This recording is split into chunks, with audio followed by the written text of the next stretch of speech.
আজকে আমাদের জনাব মাননীয় প্রধানমন্ত্রী জনাব তারেক রহমান আসছে, সেজন্য আসা। ওনার এই কয় মাস ক্ষমতায় আসছে, ওনার প্রতিটা কাজই ভালো।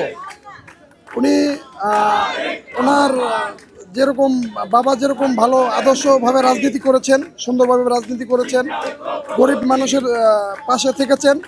আমাদের তিনবারের প্রধানমন্ত্রী বেগম খালেদা জিয়া উনি গরিবের জন্য এবং আমাদের জন্য দেশ ছেড়ে যায় নাই এত কিছুর বিনিময়ে। এবং বেগম খালেদা জিয়া আজকে নাই, আমাদের তারেক রহমান প্রধানমন্ত্রী হয়েছেন। উনি ওনার প্রতিটা কাজ কিন্তু ভালোভাবে করতেছেন। এবং সবচেয়ে বড় কথা হলো মাত্র কয়েক মাস হয়েছে, 5 মাসের মতো মনে হয় ক্ষমতা, এরকমই। কিন্তু ওনার কাজগুলা যে এত ভালো ভালো মানে বলার মতো না।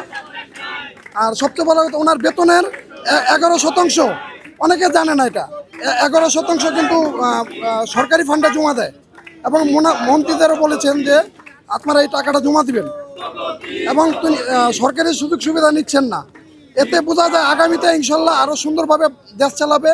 আমরা দোয়া করি মন থেকে, হ্যাঁ, যে আমাদের যারা আছে সবাই দোয়া করবে ইনশাল্লাহ দেশভাবে সুন্দরভাবে আরও ভালোভাবে সামনের দিকে এগিয়ে নিতে পারে এবং ভালোভাবে দেশ চালাতে পারে।